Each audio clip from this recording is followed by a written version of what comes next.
All right, hello, good people. You know who it is? It's Derrick Cooley. I'm here with another episode of Beyond the Stopwatch podcast. Now, today's guest has competed at the highest level in track and field. Born in Jacksonville, Texas, where he grew up as a multi-sport athlete with his sights set on football before making the shift to track. He attended John Tyler High School, where he began his college career at Odessa Junior College.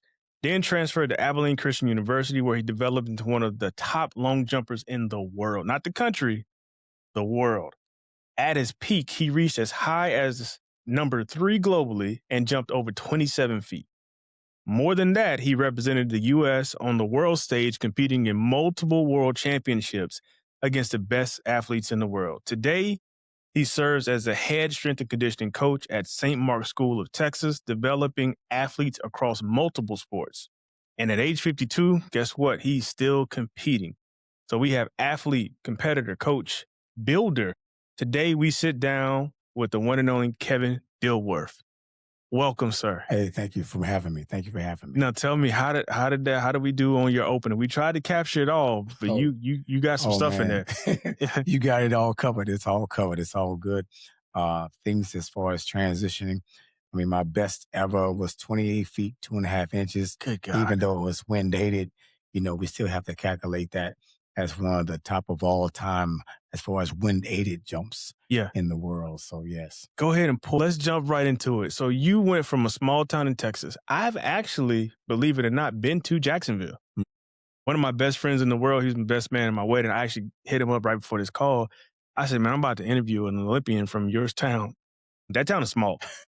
That's a small town, to say the least. How did you go from small town Texas to a world athlete representing the U.S.? Well, I have to say it wasn't a dream. It wasn't a goal. Mm-hmm. It wasn't a concern. It was more or less survival of saving. So my grandfather saved me because my mother, being caught up in the situation of the world, was not ready to take care of me. Wow. At that time. And me being the oldest of 3 siblings, my grandparents adopted me. And at that time, they were living in Tyler, Texas, Mm-hmm. and we were in Maryland at the time. And then they brought me in as I was 16 going into high school. So I started my high school career at John Tyler High School. Okay. So from a small town, understanding truly that sports was not truly the thing for me because I never was introduced to it. We were brought up from the streets. So my mom being in the streets, I was brought up by street guys. I didn't start sports till I was a sophomore in high school. Get out of here. Yeah. I didn't start football till I was a sophomore in high school. So that's when you transitioned That's when I transitioned to Texas. When Texas. sports started? That's when sports started for me. I didn't have no Little League, no Pop Warner. Wait a minute, man. Hold on. Yeah. Because you done blew my mind now. It's some stuff you can research. Yeah. I didn't see that. No, you won't see that. You won't see the part as far as the epic section of my mom being hooked on drugs. Right. As far as understanding truly where we really came from. And then my grandfather being the pastor teacher that he was to save me. So it wasn't that the simple fact that I had a dream of being this world-class athlete. Yeah. I just had a dream of just staying alive. Listen, this interview finna be good. I'm putting my notes down. We finna get into it.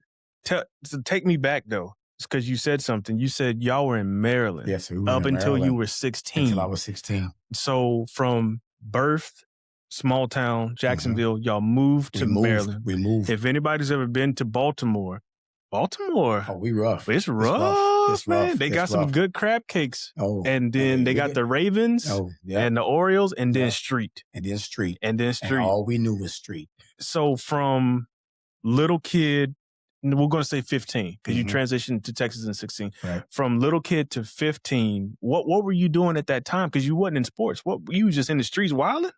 No, I wouldn't say wilding. I mean, you understand, we street boys, we corner boys. So, people get it kind of mixed up when they watch The Wire a little bit That's back true. in the day because it's not really like that, Mhm. but it's similar. Okay. So we were corner boys. So we did what we had to do to survive. So, we selling dope, doing what we got to do as far as living life and me trying to provide and my mom hooked on drugs at the same time. I'm trying to provide for my little siblings. What year was this?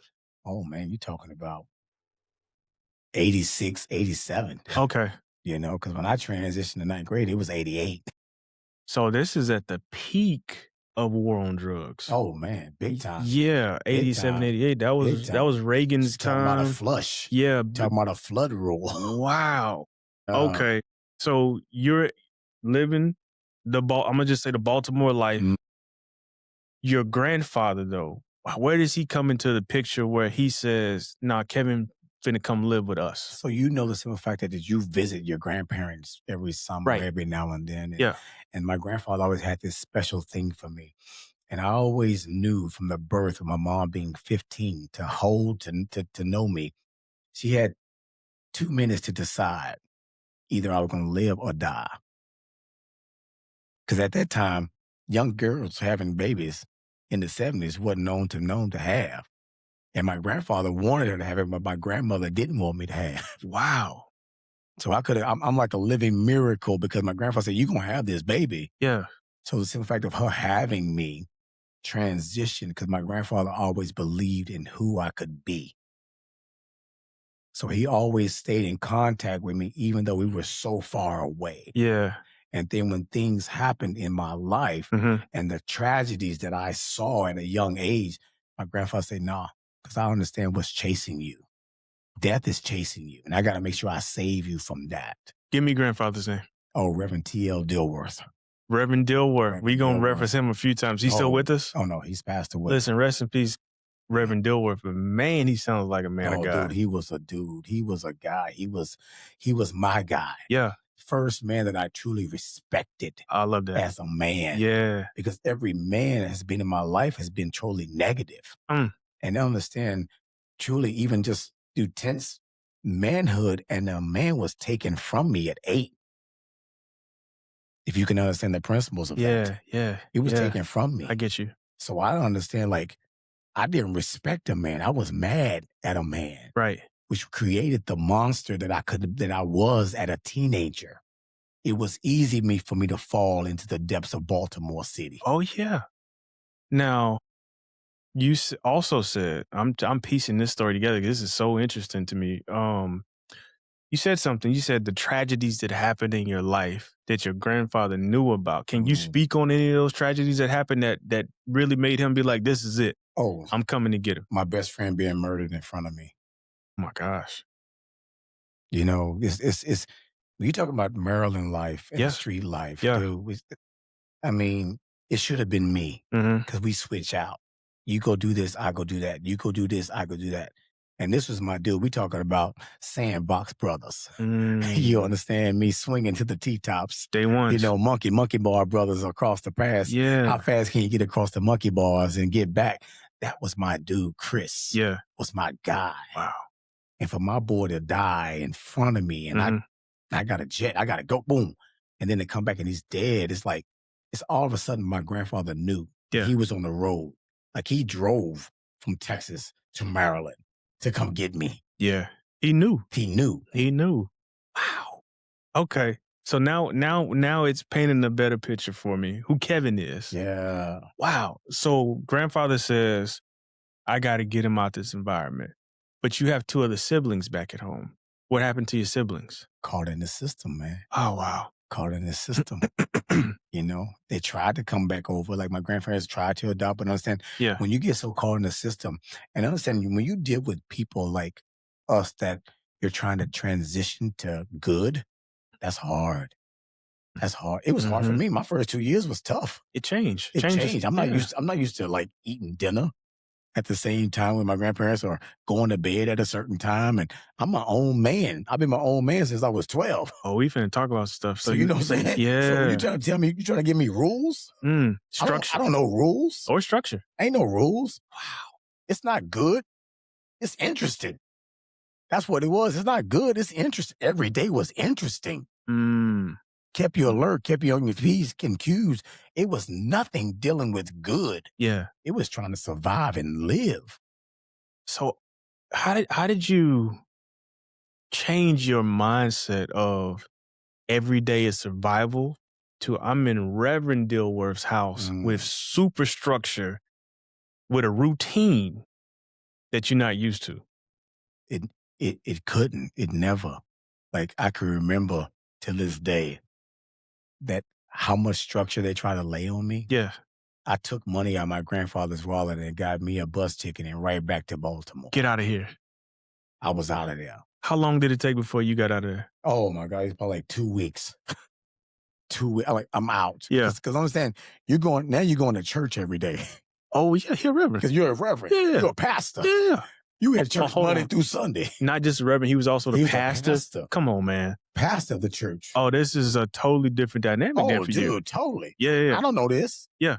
And you trying to put something on me that I don't know because I'm a beast. I'm a monster in a world of chaos. Yeah. And you trying to calm things. I don't know that. I don't know calm. I don't know easy. I said, no, it's uncomfortable every night. But here's the persistence as far as him being, as far as perseverance, his discipline, his commitment, his love, got him there. He came right back to get me. Now, tell us the story about when he went to come back to get you, because I'm pretty sure Reverend Dilworth was probably a little hot. Oh, he had to come get you. It wasn't even hot. He just understood. He understood what it was. And when he told me, he said, I'm not going to allow you to die because death is chasing you. Wow. The spirit of death. Yeah, death is on you. Wow. It's on you. It's been on you. And the thing is, God put me in the middle to go ahead and change the trajectory of where you're supposed to be. Wow. So you take a bus home. First of all, you stole the money. Yeah, facts. He goes to get you. But I'm pretty sure you ain't want to come. Well, what makes you come is that when you get back, there's more death you run into. Oh, come on now. Wait a minute. There's more death you run into. So I go right back to the streets. And I go right back to the streets, then I get shot. Drive-by, shooting. Got the bullet hole right here in my left arm. Drive-by shooting. That's how death is there fast. Because I went right back to doing what I was doing. How long were you there before you got shot? 2 days. Kevin. 2 days. So I'm just looking through the lens of how God works. He sends the man of God to come get you.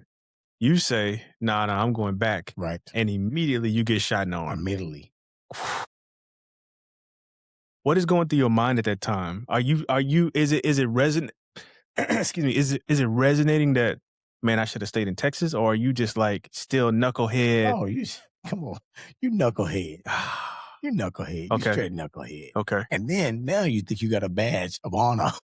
Man, because you got I got shot. I say, oh, I survived? Oh, man, I'm that guy. You 50 Cent before 50 Cent. Yeah. I'm that dude. Yeah. I'm that dude. Come on, let's bring it. Okay, so grandfather gets here, though. What happens next? It's the simple factor where he's speaking to you. This is how strong he is, and that's why you know he's connected to God and the things in which God has put on his life, because he gave me a sermon in the middle of the living room. Come on. That broke me. Do you remember it? Oh, my gosh. Do I ever? Yeah. And the simple fact is, say, look here.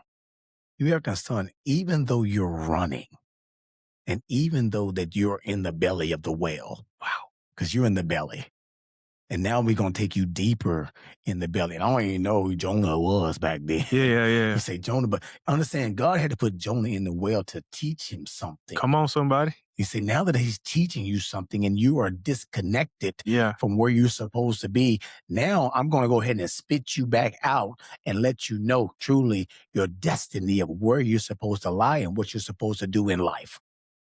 Now, you've been in the belly of Jonah. You've been in the belly of the whale. And guess what? It's time for you to get spit out. Are you ready? Or do you want to die? Yeah. You can die, and I'll leave you alone. But if you want to live, let's go. And you said... And I said, I want to live. Wow. I want to live. It's amazing what the word of God will do. Oh, and here's the crazy part about when you don't even know it. It still penetrates, though. It penetrates. It still penetrates. It penetrates. Yeah. It penetrates. Yeah. It get past all the other ugliness and other stuff you got. Yeah. And gets down deep inside. Oh, that's so good. That's so good. So Now, okay, so now we're going back to Texas for good. Yes. All right. So I'm going to assume by now your mind is changing and possibly conforming to the structure of your grandfather? Or are you still No, I'm still Baltimore there. Kevin? I'm still there because I'm hunting what I'm comfortable around. That's good. I'm hunting what I'm comfortable around. I'm not hunting for good, Yeah.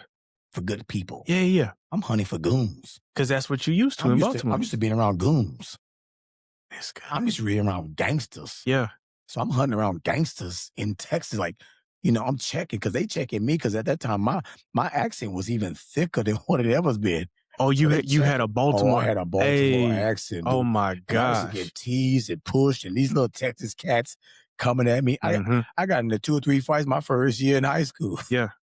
Yeah. Until I came into the real and showed them what it was all about. I said, I found you. Baltimore. I get you.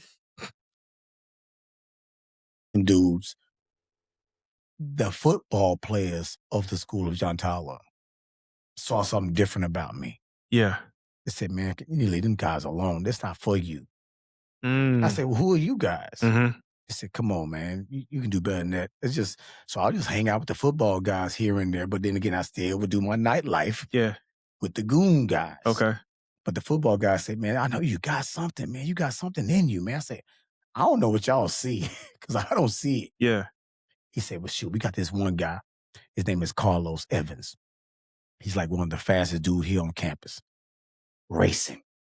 Just like that. Just like that. Racing. I said, racing? What you mean racing? Like run.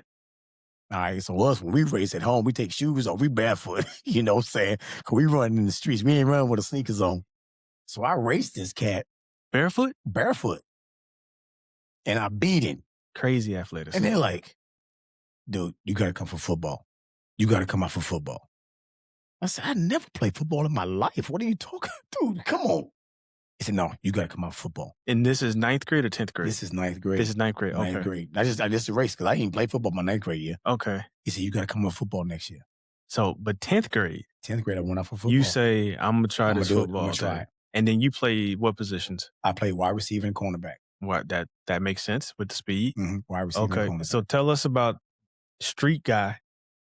Not only you getting structure from your grandfather, but now you got a football coach also giving you structure. Tell us about that transition. I don't know if you know about Texas football. I do. It's crazy out here. And then how these coaches are. Yes. How they're in your face, grabbing your face mask. Oh, yeah. Talking to you crazy.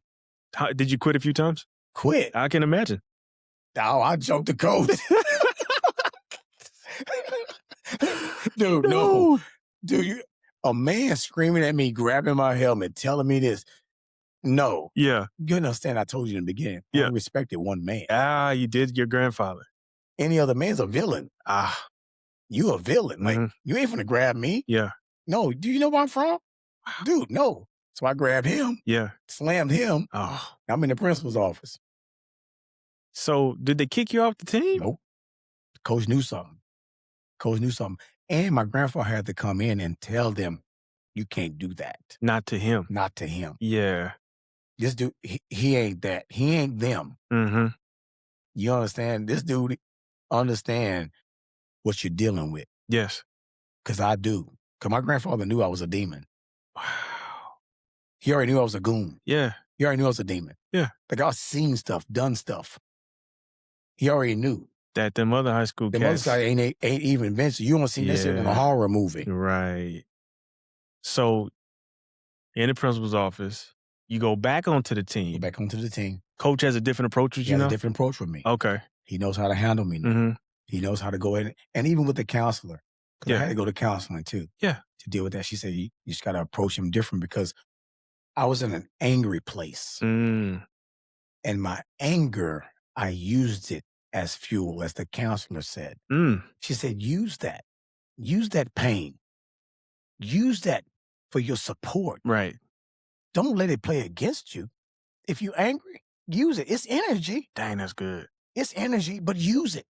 So I played angry. I can imagine. I played angry. Yeah. I played angry at my mama for being where she was at. Mm-hmm. I played angry for moving. play anger for position where I'm at, play anger for my place where I'm at. And it just elevated, it just took off. So anger fueled that positivity of all those thousands of yards of reception, all those tackles, all those interceptions were done by anger. So your first year in, then you just Oh, I was angry. killed.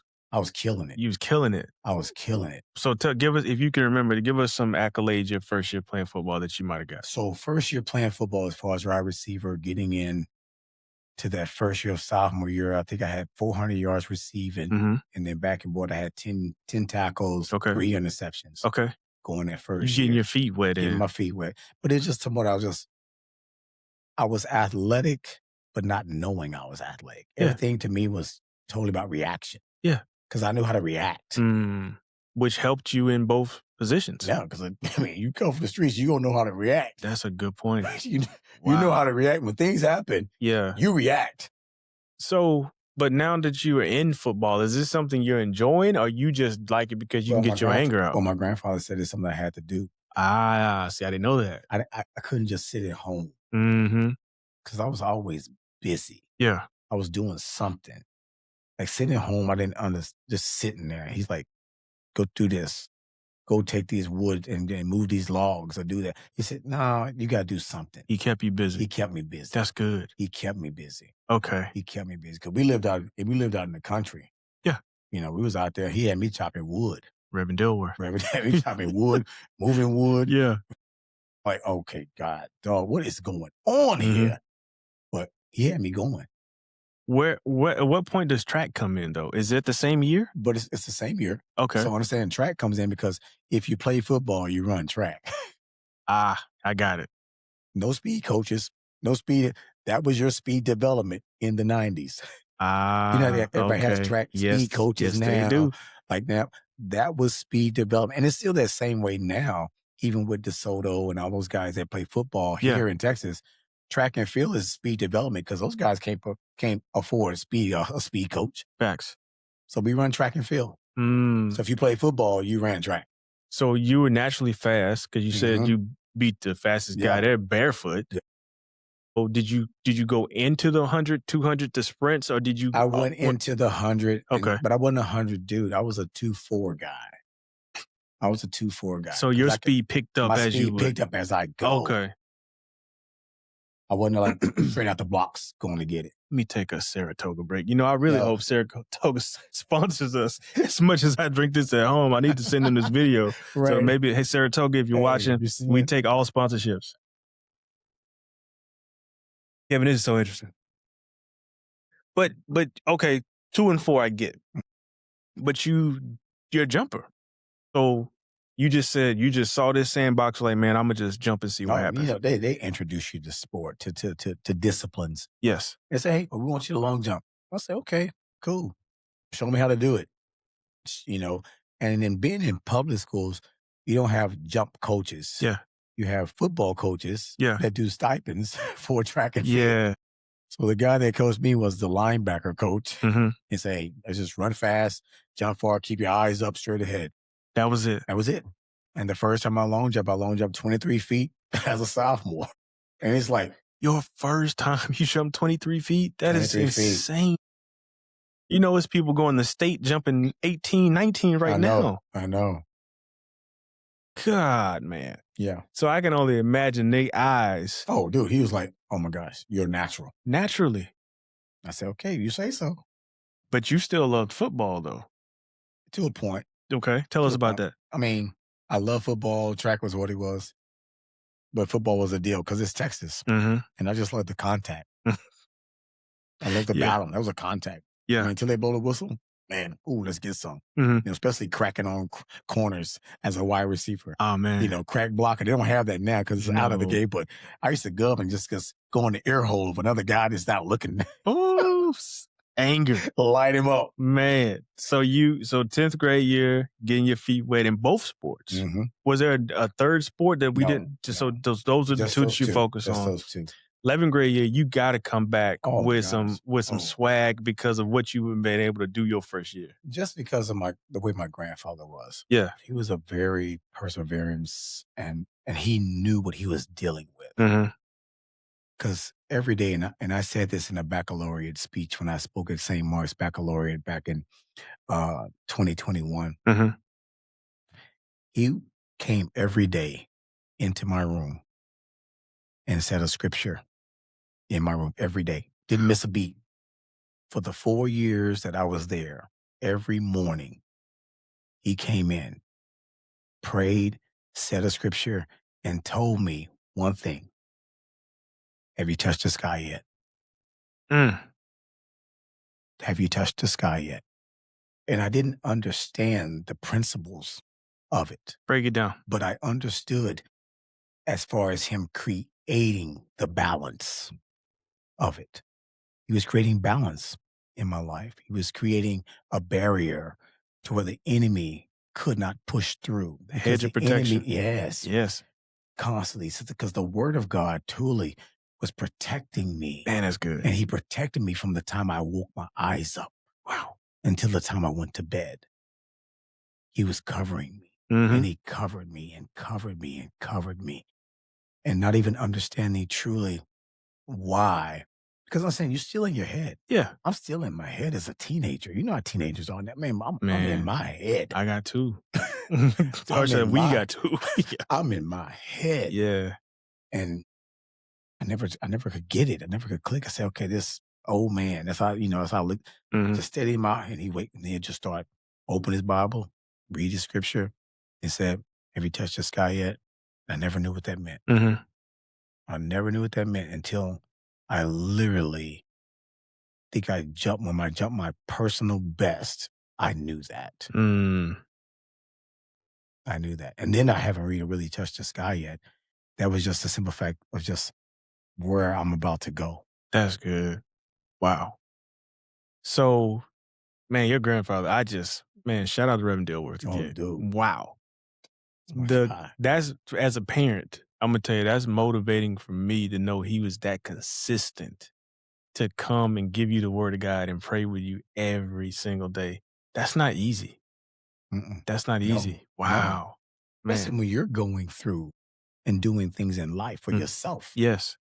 to make Great sure point. that you keep the ones that's up under your hedge. Great point. Because when you're a pastor, you have more than just the ones that's up under your hedge. You got a flock. You got a flock of people that you own daily. Yeah. Like I watched this man leave 3 o'clock, 4 o'clock in the morning going to a hospital praying for somebody. Wow. To where you come back to me and you've been up for 3 or 4 hours at a hospital, but still at 7 o'clock, you in my room Checking on Kevin. checking on me. Gosh, man. Okay. So at what point in time, though, because you said you still a knucklehead now, we Mhm. going in 10th grade. At what point in time did the words of God start changing Kevin? Not really. I had to be honest. I mean, you do all these things to make a person comfortable and feel at ease. Yeah. But I'm still a gang. I'm still a goon. At I'm heart. still like the KD side of me is gonna be the KD side of me. Mm-hmm. I mean, that was my protection. That was me. Yeah. I could never I didn't never understood soft. Like I don't Mm. know soft. Mm-hmm. Like I don't know caring. I don't know.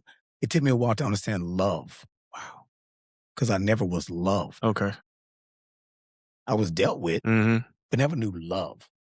They were trying to show me love, but I don't know love. I'm gonna pocket that because I'm definitely gonna ask a question about that Yeah. later. That's I don't good. know. I didn't know love. I didn't know caring. I didn't know all the things as far as that are soft, that are simple. I didn't know that. Mm. And it's hard to me to receive that Mm-hmm. because I couldn't understand it as far as what you're trying to give to me. Even with my grandmother, as her being the teacher, because she's huge in this too, because I couldn't read when I got to Tyler. We hadn't talked about grandma Oh, yeah, yet. grandma. Give me grandma's name. Francilia Dilworth, Francilia. teacher, educator. I mean, you talking about pastor's wife. You talking Yeah. about First lady. first lady. Yeah. Dude. Tell me her name one more time. Francilia. Francilia. Francilia Dilworth. Francilia. That's a unique name. Taught me how to read. So you're coming over from a 15-year-old who cannot read. Yeah. I Wow. skipped school. You I was in the He streets. was in the streets. Wow. When you got to do that whole testing to see where you were at when you were, Yes. dude, I couldn't read. It was her staying up late nights, and I'm reading books that you should read at 5 and 6. Spot did this, Spot did that, Spot did this. Wow. Trying to catch up. Yeah. And I'm just, man, I'm just blowed. So both of them are just pouring into you. Man. Him pouring the word, her pouring the education, the filling in the gap from what you missed because you was in the streets. Yep. I bet you could count a quarter ounce. I bet you could. Boy, but more than count a quarter ounce. But you could read Jan Rant. That's wild, man. Nope. And then to have this natural abilities to just do whatever on any sport. Man, that's different, man. So let's keep going down this timeline here. So we're in 11th grade now. You're starting on the team, wide receiver and corner. Yeah. Mm-hmm. What was that year like? Because I feel like that might have been like your year. That was a good year. It's the difference is we went through two different coaches. Head coaches? Head coaches. Okay. So even sophomore year we had a coach, and then we transitioned to a different coach. And then even my senior year, we had a different coach. It's like you deal with public schools, everything's about winning, especially at John Tyler. You're talking about a school where Earl Campbell went to school at. Oh, wow. Yeah, Earl Campbell went to school at John Tyler High. Yeah. Yeah. They about winning. The Tyler Rose. Yeah. It's about winning. Yes. They say, if you ain't winning, get out of here. Like the time of sophomore, junior, senior, I had 3 different head coaches. Because them coaches weren't winning, they got to go. Wow. So the thing is, it was transitioning into different programs and different structure. And I never remember, oh my gosh, I remember Coach White, and how he was disciplined. He was hard, like really hard as far as details. He said, winning is always in the details. That's facts. It's not in what you can do. It's how you can do it. How can you be productive? How can you be disciplined? How can you be constructive? Now, you took a different approach to college.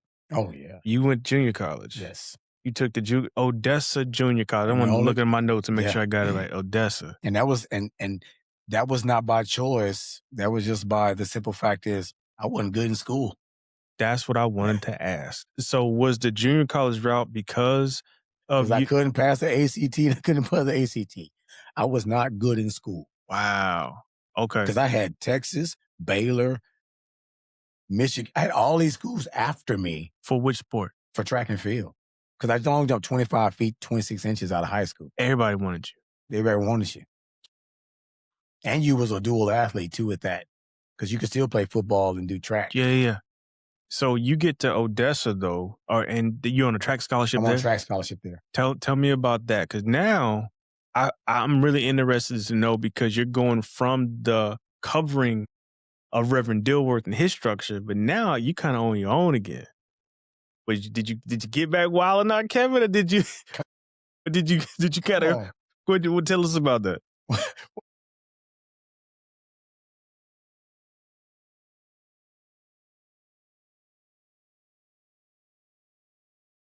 Okay, tell us about your first year at JUCO. Oh man, wow! But the thing is, it's like Pastor, because he was moderator of the national convention.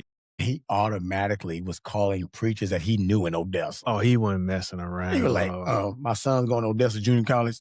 I need that bus right there to pick him up for Sunday school. I'm like, what? He had it lined up? He had me lined up. Oh, I love that. Looking for me. And I'm still out there. Did it help? No. You still out there? Wow. Come on, man. When you leave from being at, especially almost 4 years of being at church. Yeah. All the time. Yeah. When you get away, you got to say, man, I ain't got to go to church every day now. I ain't got to do this. I ain't got to do that. But then all of a sudden, somebody show up in your dorm like, I'm Reverend Love, and I'm at pastor at New Bethel Baptist Church, and your daddy didn't call me, and guess what? I'm going to be here every Sunday. I'm like, what? There it is.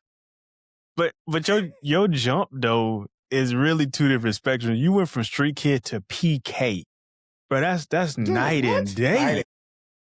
Anybody Like who's been a PK or you know somebody at PK, they live a different life. oh, man. You I've met some PKs in my life, and they're like and they tell me, like, "You really not a PK." I said, "You right." no, I But I don't. was fighting between the 2. You had a stint of being a PK. I You did. might not have had 18 years there, but you had 4. Yeah. You I had had 4. 4. So how well did you do at Odessa? Tell us. I did really well at Odessa. They didn't really have a jumps coach Mhm. there, but my sprinting turned up. Mm. So my 2.4 really got activated because we had a good sprint coach. Mhm.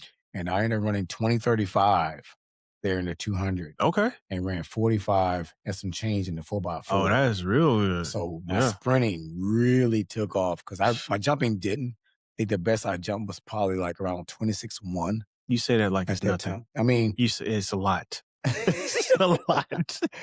for me and what I saw other guys that were doing, Mhm. for me it wasn't, but the sprinting was. Okay. When I saw that take off, and again, it came down to school. Okay. But are you doing better in school at this point, or are you Just getting by. just getting You by do the math, you do the bare minimum. I've always been bare minimum. in school? What do I need to do to run? Ah, I got it. What do I need to do to be eligible? Okay. You had your priorities straight. Yeah, what do I need to do to just do the thing that I love to do? Now, did you do 2 full years there? Yes, I did 2 full years there. 2 full years, and then you Then I transitioned to Abilene. Yes. Why Abilene? Because again, I wasn't good in school. Ah, And I'm saying my sophomore year was my best year because I had ran 20:35 in the 200 that year, and I had LSU, Texas A&M, Texas, and you get 4 visits. Yeah. And I visit Michigan, LSU, Texas A&M, Texas, and all of them wanted me. And I needed 6 credits to graduate, and I was bummed. I was like, I'm not doing that because you had to do them on your own. And they were going to fly you in, but you had to stay at a junior college to do those 6 credits. Okay. And I wanted to be an LSU Tiger, no doubt. Yeah. Like, I love Pat Henry. Pat Henry, he's at A&M right now. Mhm. But I wanted to be an LSU Tiger. That visit and just that coaching staff with Dan Paff, one of the best long jump coaches in the nation at that particular time, I wanted to be there. But they say, all right, you got to do just the regular 6 credits that you need to get here. And then you come. So that means I had to train by myself and go to school by myself. And I was not in that mindset. But at least you was honest, though. And and Coach Kelly at that time that was at Abilene Christian, he knew it. He's like, I know you're going to LSU. I know you're going to just say, yeah, we'll see. We'll see what happens. And then when I said I didn't want to do those 6 credits and I called Kitley up, I said, Kitley, I'm coming out. Because you didn't have to have those 6 credits. You didn't have to graduate to go to D2. So that was my next question. So Abilene is D2. D2. Abilene was D2. You didn't have to graduate from college to JUCO to go to D2 school. Yeah. But did Abilene have a jump program? Oh, they didn't have a jump. They still had a sprint program. Oh. They had a good sprint program. Okay. But they were known for national championships. And Abilene Christian was the top as far as the D2 division. Okay. They were the top. Okay. They were number 1. So what's the connection between how did you go from Abilene, who didn't have this great jump program, to representing the U.S. in the Olympics? I have to say, my boy, Festus Abagoti. Okay. He's from Nigeria. Tell us about this. So he was training in Abilene because his girlfriend ran for Abilene Christian. Okay.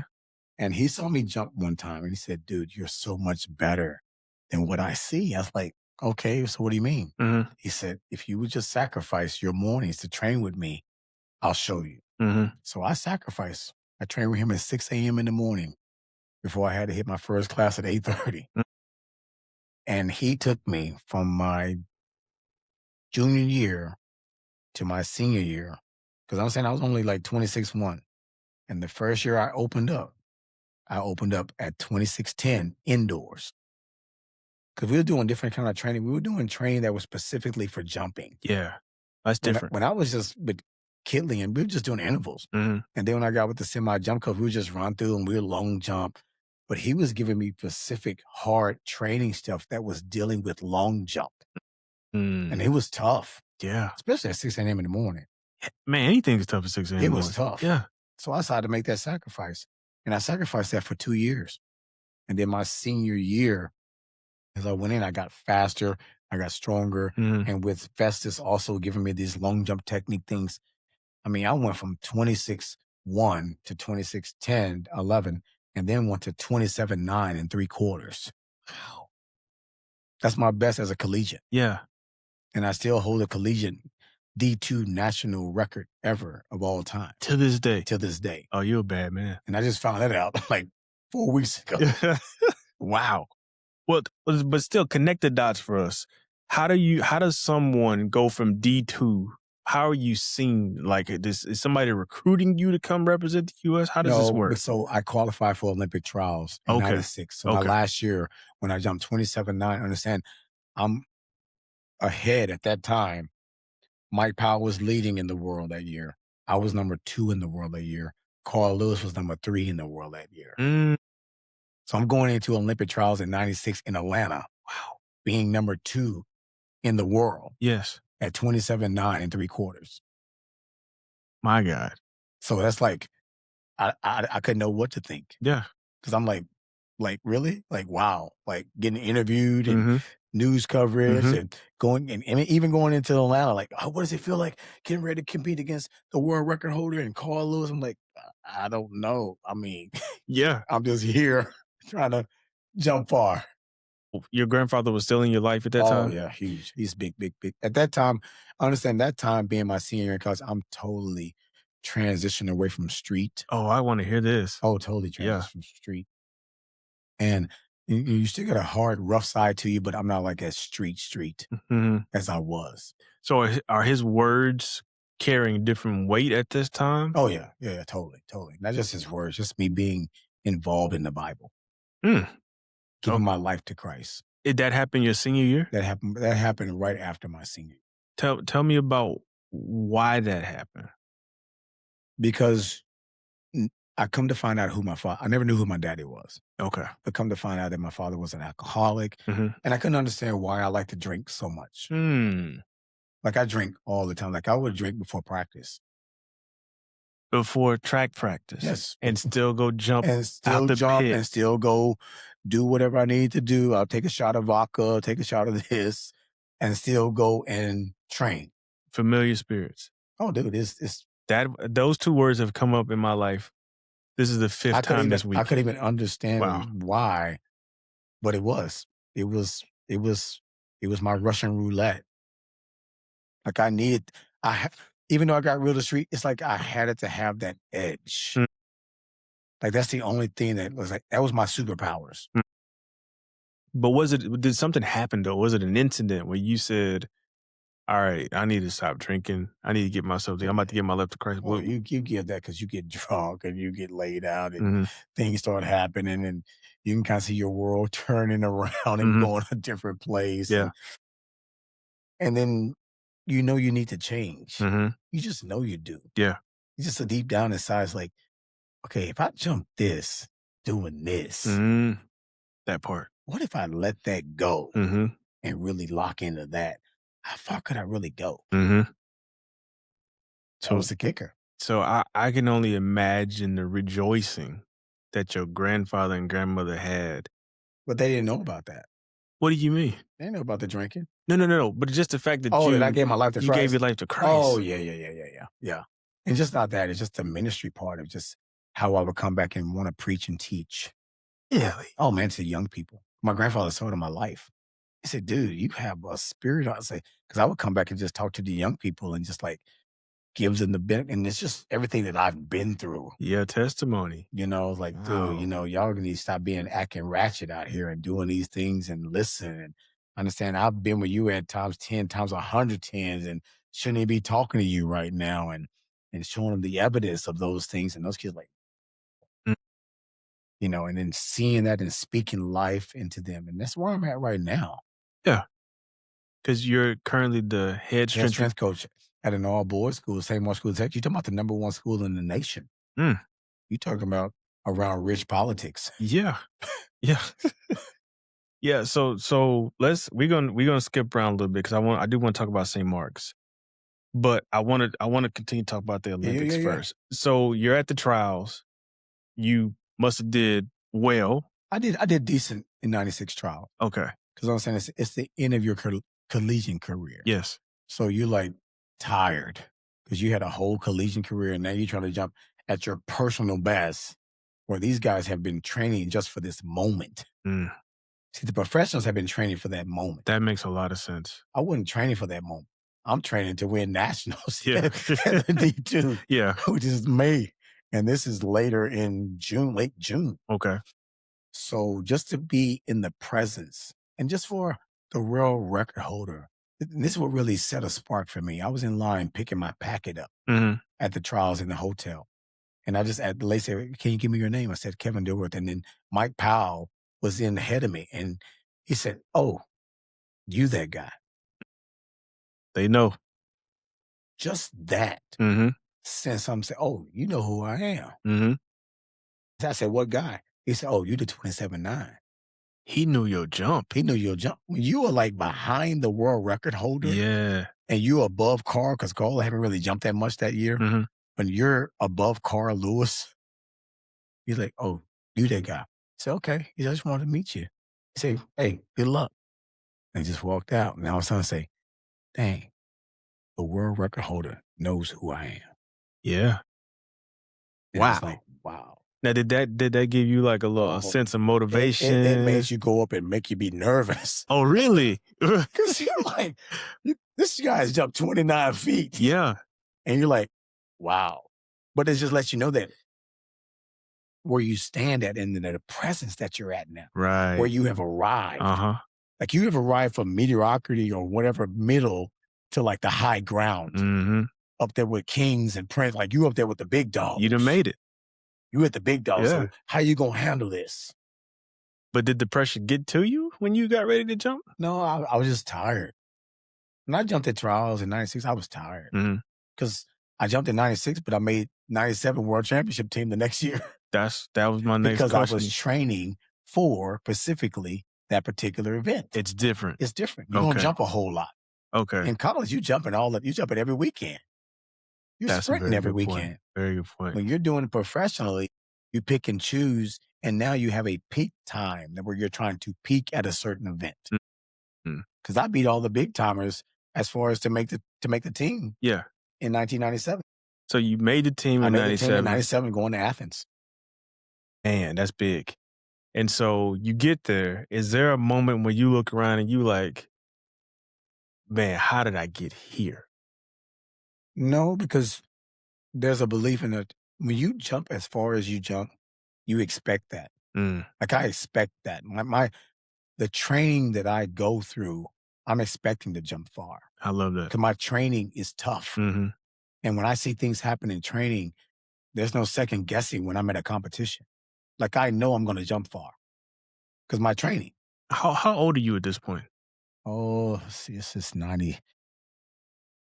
I want to say that I'm 24. I'm going to tell you why I asked this. You said something very profound earlier about you not being able to deal with soft and being able to receive love. What is your relationships like at this point? At that time, let's see, 97. I'm not married yet. I didn't get married until 99. Okay. So I was still single. Okay. So when I got, at that time, it's me. It's me trying to create something for myself. Me trying to change the balance of my pedigree. I like that. Because my pedigree is not good. Yeah. My pedigree is dealt upon drugs, alcohol, gangbanging, jail, prison. Because my name got changed. My name wasn't Dilworth. My name was Brown. Like I was a Brown. When I got adopted, I came Dilworth. So your mom's last name was Brown. Yeah. But your grandfather's last name? Dilworth. Dilworth. Got it. So everything that was connected to my pedigree, I wanted to change my pedigree. I wanted to change my lineage. I didn't want that attached to me. I wanted to do something different. And I was going to be the first to do it. Yeah, well, you were. Or you are, should I say. So you make the team. So we're at the Olympics now. We had World Championships. World Championships. Tell me what that experience is like. Oh, man, it's beyond measure. It's beyond anything I could even imagine. It being in Athens, Greece, founder of Olympia. to see what it was like as far as having to where there's 50,000 and 60,000 people at a football game here in the States. It's that way for track and field in Europe. Man. To have 50,000 people in the stands watching you. It's adrenaline rush. How well did you do? So I didn't do well. I got 7th. Mhm. I pulled my groin. Ooh. At the time, bad adjustment with a chiropractor. After that fact, I mean, it's just the point of just having that experience. Absolutely. It was an experience. And then after that, you just deal with your chiropractor the way you deal with them and you go on. So what were your jumps like after the world championship? Were you still training and Once I got done, you still have track meets in Europe because understand we don't make our money in the States. We make our money in Europe. tell me about that? So you have a circuit in Europe to where you go to different countries Mhm. to make money. And there's a meet in track and field every 3 to 4 days. Man. What type of money we talking about over there? Me not having the agent that I had, that I should have had, past tense, I wasn't making the money that I should have been making. Mhm. But you talk about making, at that time, I was making $1,000 a track meet here and there, Mhm. maybe win 500. But when I changed agents and Adidas being my sponsor, things changed because I had a Mm. woman agent my first 2 years Okay. there. And at that particular time in the 90s, they didn't respect women as agents. Wow. Yeah, the Okay. European men, because it's a European thing. Because track and field is number 2 sport in Europe. What's number 1? Soccer? Soccer. Gotta be soccer, yeah. Soccer. As soon as I asked, I knew what it was. Soccer. So, but you're in this circuit. How long did you stay in this circuit of that mode of making your money that way before you came back to the States full time? Oh, you're there as a World Championships is in August, and then so you'll have another 2 more months where you can make some money Okay. with your sponsorship. At that time, my sponsorship wasn't big. Mhm. It was just really apparel, airplane ticket. So then this is the joke I make all the time. I say I was a professional athlete, but I still had to be a security guard at my university To make ends meet. to make ends meet. Okay. So where did the I'm Kevin the jumper to I'm Kevin, I'm about to get into coaching, where did that come Oh from? man, that didn't happen till later.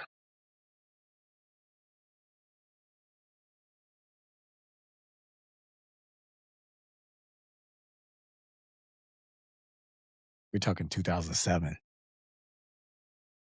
When I took off, when I jumped 28 feet, 2.5 inches, career took off. And what year was that? That was in 2000. Okay. And where did you jump that at? I jumped that in Forêt, France, in Martinique. It is a French Caribbean island. Okay, man, look that one up. Yeah, Forêt, France, Martinique. So you jumped this there, but you said your career took off. In what way? In a way, because when you go that 850 barrier, Mhm. oh, you the guy. Mm. Everybody wants you. Mhm. Like, oh, you jump what? Oh, bring him here. Because understand, you're going to be headliner. Ah, Like that a makes headliner that now. makes sense. So now I'm making 10 G's just to show up. Just to show up. Just to show up. With the same agent? With different agent now. So Ah. now I have Daniel Westfield, Okay. which is the meat promoter for the Stockholm's meet. Okay. So now I have the guy. Yes. So I have a guy that's like, so then I have a chewing gum sponsorship. I have Oakley sponsorship, not along with my Adidas sponsorship that it took off because I sat out a full year to get with Adidas Europe. And Adidas Europe, you're going to pay more money with Adidas Europe than you are Adidas America. Adidas America will pay you for where you live. So that could be on like $50K. Okay. When I got with Adidas Europe, because I had a European address at that time, I made $250,000 for the whole year, plus bonuses. Okay. So now you making So real now money. I'm making real money. You making real. So how many years you thinking? Because you just gave me from 97 to 2007. So you was in this mode. I was in that mode for 4 years. Wow. So I stayed 4 years, top 10 in the world. Yes. Killing it. Okay. But after those 4 years, what is the transition to next? What is the next phase of Kevin's life? You start realizing that it's coming to an end. Because you're about what, 30? Because I'm like, I retired at 35. Okay. Because I jumped my personal best in my 30s. You had a long career though. Oh, I had a long career. Yeah. I had a blessed career. Yeah, you did. I had a blessed career. Okay. And that went through transition of coaching and things like that, and just understanding that you just can't stay with the same guys. Even though you're trying to stay loyal, Mm-hmm. loyalty only gets you so far. Mm-hmm. To where I have to need to transition because I know there's more to me. Mm-hmm. And once that coach, because you hear it, you're doing the same thing, you're gonna get the same result. Okay. It's chaotic. Now you're wanting to coach though. Was Mm. that also Mm-mm. no? No, not wanting to coach. So it's like you're looking for a job. Okay. Because you got to get a job. Yeah. Because track and field is not like football. Mm-hmm. You're not making millions of dollars. Right. So I started at Velocity Sports Performance. I've heard of them. Yep. Okay. So they were like the Exos. That's now the Exos for NFL. Mm-hmm. Velocity was that particular period where you're training for athletes, you're training professionals, you're doing it. Yes. So I went to Exos, even though I didn't have a degree in kinesiology. Mm-hmm. My degree is in psychology. Mm-hmm. So I had to go through a couple of interviews. But because I knew linear speed and I knew vertical lift, Mm-hmm. made it easy for me to transition. I bet. So I did Velocity for 2 years. Them being a franchise, you only get so much because it's all about making the money for the franchise. If you Yes. don't make enough money, then it goes under. Mm-hmm. So at that time, I started coaching my own. I had my own coaching business. So I was branched out. I did a lot of things as far as with schools, with other schools. And Mm-hmm. after that, I got with St. Mark's. Well, no, Alcuin. So the Alcuin School. Where is that? So that's right down the street from St. Mark's. Okay. I started their track and field program. They didn't have a track, so we had to use St. Mark's track. Ah. The head coach at St. Mark's, which allowed us to come there, didn't know that I was coming or know who I was. He just knew that Alcuin School was coming there to train. So I'm training the kids, and the St. Mark's coach, John Turek, Mm-hmm. saw me and knew me from my professional career. I bet he did. And he said, and I sent the kids off of water, and he said, "You're Kevin Dilworth." And I'm sitting there like, okay, what? He said, "Long jumper, your personal." I mean, he just started calling off my personal best and thinking like, okay, dude, that's kind of creepy. Yeah. He said, "No, I know the best. I know the good ones.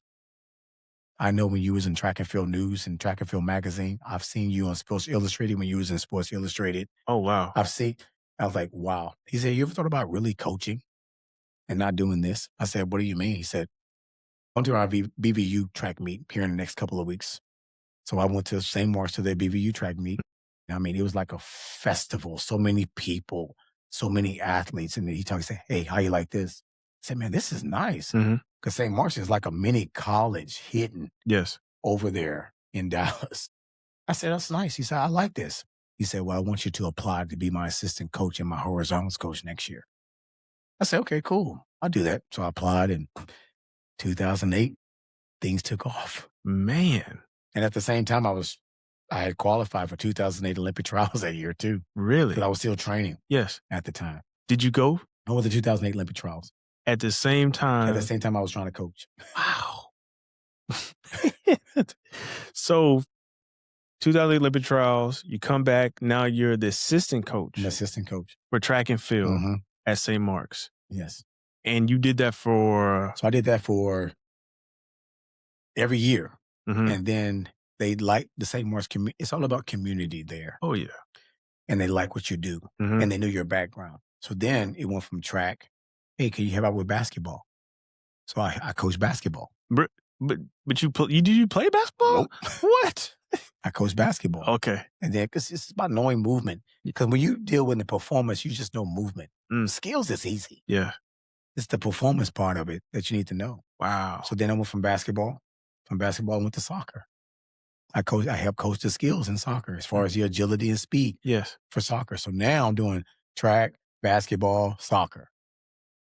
Them whole other time. So after that, it came down to it to where I get a call from the head athletic director, Mark Sullivan. He Mhm. said, "Hey, come on." This is after a track season. This is in 2014. And he said, "Hey, what do you think about doing? I mean, you're almost 50 years old. What are you looking for?" I said, "Well, I mean, I'm doing what I'm doing. I got my business. I love what I do here. The kids are great." He said, "Come here, check this out." He brings out a box. It has letters in it from parents wanting me to be there at St. Mark's permanently. So you weren't permanent at that time? No, contract. Okay. I'm on a stipend. And the parents are writing The this? parents wrote the Oh, letters. wow. I got 50 letters at my house from parents that want me to be at St. Mark's School of Texas. Man, that's favor. Big time favor. So I started full time at St. Mark's in 2015. And that was as a strength and conditioning? As the strength conditioning performance director. Oh.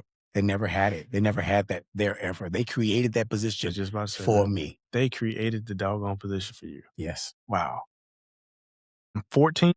2014, I got offered. And in 2015, I got hired. Is grandfather still with us in 2014? He died in 09. 09. Man, what was that like? Because is your words, the only man you ever respected is gone. What was that like for you? Crushing. Yeah. Very crushing. Yeah. Wow. Very crushing. Wow. I was crushed. I mean, because if anything, I wanted him to see that. I wanted him to know that. But I know it's because of his fervent prayers. Yes. And even though a person's gone, they're still consistent. Even in heaven, they're consistent. You said 2009? 2009, he passed away. Where were you? I'm trying to piece this. Where were you? So in 2009, I was there at St. Mark's. Yes. Just really starting the next season Yeah. of St. Mark's. Just track, though, at the time. But he got a chance to see the Olympics. He got to see 08 Olympics and World Champ. He got to see all of that. Man, I know he was proud of you. All of that. Oh, my goodness. He could be at a convention. He said, because here's the deal with my granddad. In high school, he never went to a sporting event when I was in high school. Really? Church. He's a moderator. Yeah. He's gone to church. Yeah. I mean, it was church 24/7. Yeah, I can imagine that. You know, even when I was professional, he said, "Oh, I caught you on ESPN2 the other day. Man, great job." I was like, "Thanks, Dad." Man, okay. I got some quotes from you, though. I actually watched one of your interviews because I tell you, I like doing research. You said, and I quote, "Competing is only a small part of it." You said, "Competing is only 10% of it." Tell us what the other 90% is. Motivation is grit, it's grind, it's living, it's life. I tell my boys that constantly, every day. Like I said the same thing this weekend as you bringing that up. I said, man, y'all competing. This is 10% of everything we've been through. The 90% was what we did when we was out there running intervals, when you didn't want to be here, when you had to go through all those tests and studies at school all day. The 90% of living, eating, drinking, sleeping. Come on. The 90%, that's 90%. This is 10% of just overflow. This is what people get to understand and truly understand the experience of what you've been through. That's so good. Give it to them. That's why them parents wrote them letters. Give it to them. That's good. I got another quote, though. This is my favorite one from you. I actually rewound this a few times because I was like, dang, that's good. You said, when you say pain is connected to passion. Yeah, man, that one hit me. I ain't gonna lie. I said, oh my God, I gotta write this down. Now, was that something you learned or something that you just kind of experienced or you just knew? Like, I've never heard anybody say that quote. Tell us where that came from. That's every day at 4 o'clock in the morning. I work out at 4 a.m. in the morning. I cold plunge at 3:30. I wake up at 3:15. Cold plunge at 3:30. After I cold plunge, I meditate for 15 minutes. At 4 o'clock, I grind. I use that pain for energy. I push myself to a place to where I'm totally discomfort. Totally discomfort. Because you got to understand what living is. Living is not just going through and checking a box. Most people wake up and check the box. The first thing they check when they wake up is their phone. You ain't wrong. Stop it.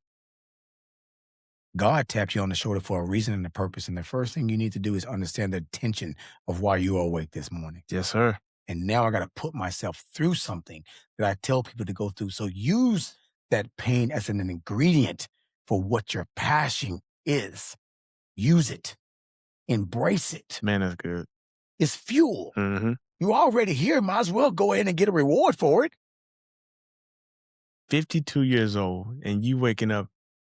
That ain't even the crack. That's before the crack of dawn. Oh, yeah. It's it's my lifestyle now. Yeah. You know, it's my lifestyle. It's who I am. Because the first thing I need to do is get uncomfortable, and 55 degrees of water gets me uncomfortable. It gets me into a place. That will get you It into a gets you place. into because of I've tried it. yeah. Key word is try it. That's different, man. Oh, bruh. Yeah. My daughter runs and we make her do. Cold baths. Yeah, man. Mm-hmm. Yeah. She's actually gotten a lot better at it. Me and my wife, we tried it. Yeah, yeah, We just yeah, coach her into the yeah. water. That's about it.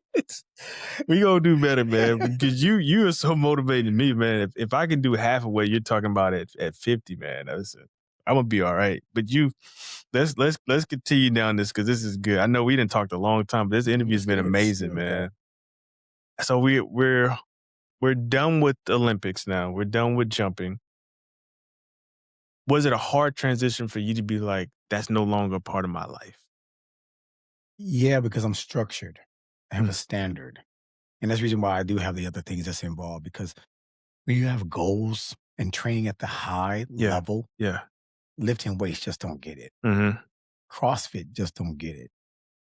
I did a high rocks competition. Hot rocks? High rocks. What is high So rocks? high rocks is where you had 8 events and you run 1,000 meters in between every event. For those who can't do math, one lap is 400. So this man is doing 2.5 laps. So you start off with 1,000 meters. The Good first Lord, event man. is ski erg, and you have to ski erg for 1,000 meters. Yeah. And you run another 1,000 meters, and then you come back, and then you have a sled push for 345 pounds of sled push for 50 meters, meaning that you're pushing across and pushing back. Then you run another 1,000 meters, and you have pull sled, where you're pulling the same weight for 50 meters, and you have another 1,000 meters. Then once you finish that 1,000 meters, then you have walking lunges with a 60-pound sandbag on your head, on your neck for 100 meters. Then you run another 1,000 meters. Then after you run that 1,000 meters, and you have farmer carriage with 60-pound kettlebells in each hand, and you're doing that for 200 meters. Then you run another 1,000 meters. Then you have regular erg that you have to erg on the rower for 1,000 meters. Then you run another 1,000 meters. Then you have moving burpees for 80 meters, where you're doing a burpee and you broad jump for 80 meters. Then you run another 1,000 meters. And your last thing is 100 wall balls. So wall balls is a squat, Oh, I've seen toss those. the ball up. Yeah. You have 100 reps. And once you finish at 100 reps, then you run through the finish line. And this is called what again? High rocks. My God. High rocks. And this is a And I finished, competition? and you have it's time. Okay. And I finished in an hour and 15 minutes. But you got the world, like I did it just to challenge myself. I don't do distance, Mm-hmm. but the events I can get through that. It was the distance that kicked my butt. Mm. But I did it in an hour 15. But the world guys that do it at the top level, Yeah. they do it in 52 minutes Dang, that's crazy. because they're runners. So were you using this as almost like a fill gap for you? Oh, yeah, I have to. Yeah. I have to have something to challenge myself. I have to. I just can't just go to just say, oh, let me go to the gym and lift a couple of weights. Mm-mm. No, I'm doing something. If I say, all right, like my 5 a.m. mayhem group, everything in there is unorthodox. Hold on. 5 a.m. mayhem group? Yeah, I got a 5 a.m. mayhem You have a training group of people that come at 5 a.m. in the morning to train with you. to train with me. 15 people. How did you start this? Started off with 2 people. Now it's 15. Goodness, man. All around your age or? Around my age. Tell us about, I can't promise you I'm going to call you later and ask you to Come join on. this, but I'm interested now. What are some of the things that y'all do in this mayhem group? Oh man, it's unorthodox. If you're reading a weight training manual, don't read that. It won't make sense for what we do. Mm. We do things to push the mind, to push the body, to push the spirit. Whatever you're dealing with in the world, leave it at the front door. This is the time for you to dive into you. Mm. And when you get out the front door, whatever was abiding you or messing with you, you know how to handle it. Okay. Because I have doctors in there, I have plastic surgeons, I have lawyers in there, I have parents in there, I have teachers in there. Till they can't even say, I don't know why I'm here. But then when they get there, they figure it out. Mm. I know why I came. So this is not like a CrossFit thing. No, I'm a better daddy now because of what I'm doing right now. I'm a better doctor now because of what I'm doing right now. I'm a better person now because of what I'm doing for me right now. Mm, Bettering yourself. that's awesome.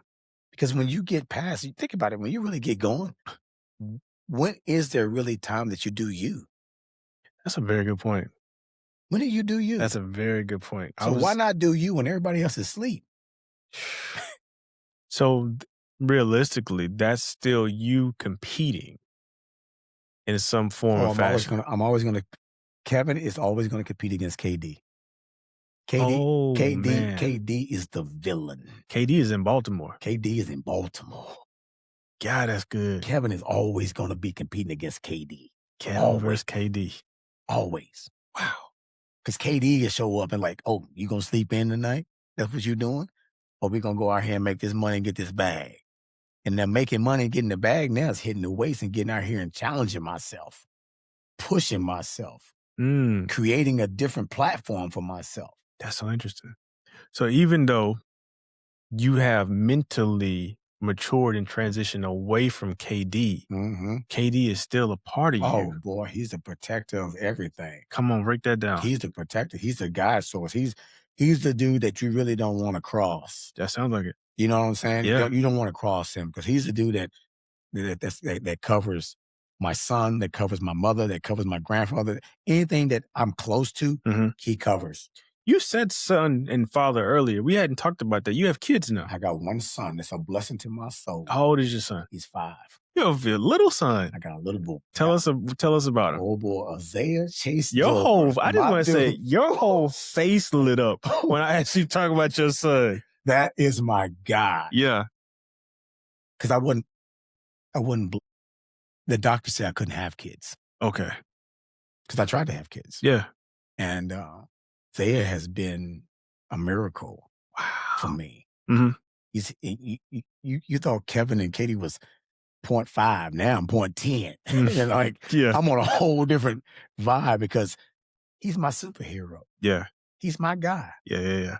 I mean, and he knows this because anytime that he comes and Dad, I feel like you need a hug today. Oh, wow. And he'll come give it to me. It's like, he's my energy. When I see his face, when I pick him up and we play and we do things, Mhm. dude, because I'm learning every day how to be a father because I never had it. Oh, that's good. I didn't think about that. You're right. I didn't have a daddy at 5 years old holding me, walking across the street, taking me to the park. Every day I'm learning how to be a daddy. Mm. And it's fun. And it's fun. Yeah, it is fun. It's exciting. It is. Yeah. Now, do you see more Kevin or KD in your son? That's why I go to counseling. Explain. I go to counseling to make sure none of those demons and spirits ever fall into my son's lap. I love that. We have to handle things as men Yes. because we don't. Mm-hmm. We are quiet as men, Come on. quiet as kept. Mm-hmm. We don't want to talk about it. Can't let it We out. don't want it to elevate. We don't Mhm. want nobody to understand the experience, and especially devastating experience that happened to me as a young age. Yeah. Like, I don't want that to fall on my kid, I love that. period. So that's why I'm in counseling 2 days a week, and I make sure that I talk about those things and I get those exercises, and I'm making sure that I talk the positive things. Because even though I'm talking positive things to other people, I could still have a dark corner of a closet Mm. where I'm keeping skeletons and bodies. Yeah. But I don't even want that because I don't want that to fall in his lap. So let's say your son, he's 5. Let's say 7 years from now, he watches this episode on YouTube. Give me 2 things that you want to make sure that you convey to him?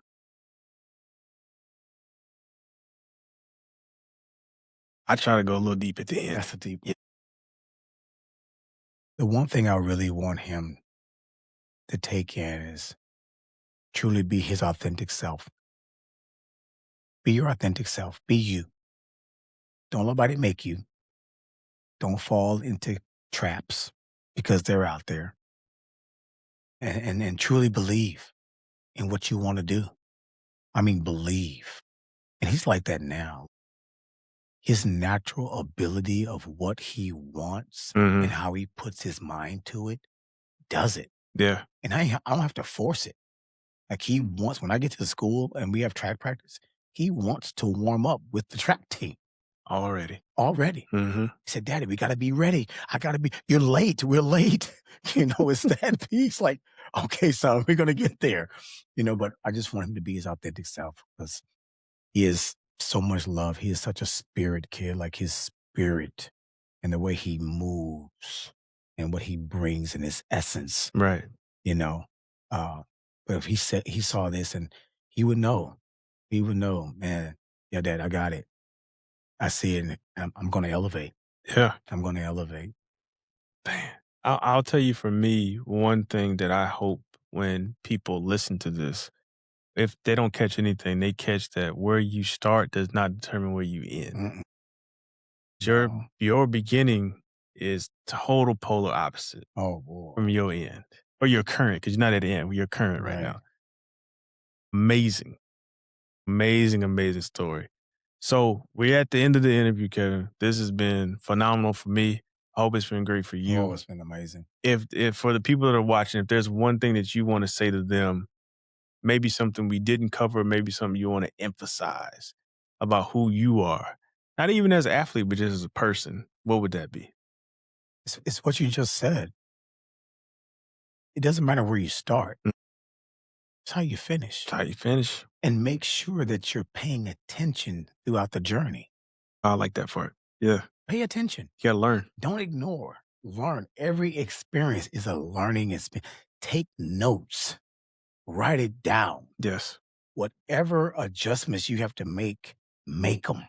That's good. Don't be afraid to not make those adjustments Mm-hmm. because those little small adjustments determines your altitude, but you got to have a great attitude. I like that. I like that. You Man, have a great attitude. This has been great. Listen, I'm hitting like, this has been good. Oh, dude. Listen, we gotta, I like to run it back. So maybe after the season, we can get you back in here. We'll get coaching here. We might do a 3-party interview. I think that'd be a lot of fun with y'all's interview. But listen, I'm Derrick. This is Kevin. Like, follow, subscribe, everything. We bringing people like world Olympic athletes, father, motivator, everything. Man, this guy's amazing. This guy's amazing. I hope you all enjoyed this interview. Put some comments in the chat. Let us know what you think about this interview, who y'all want us to bring in next. But lock in because we are locked all the way in with Beyond the Stopwatch podcast.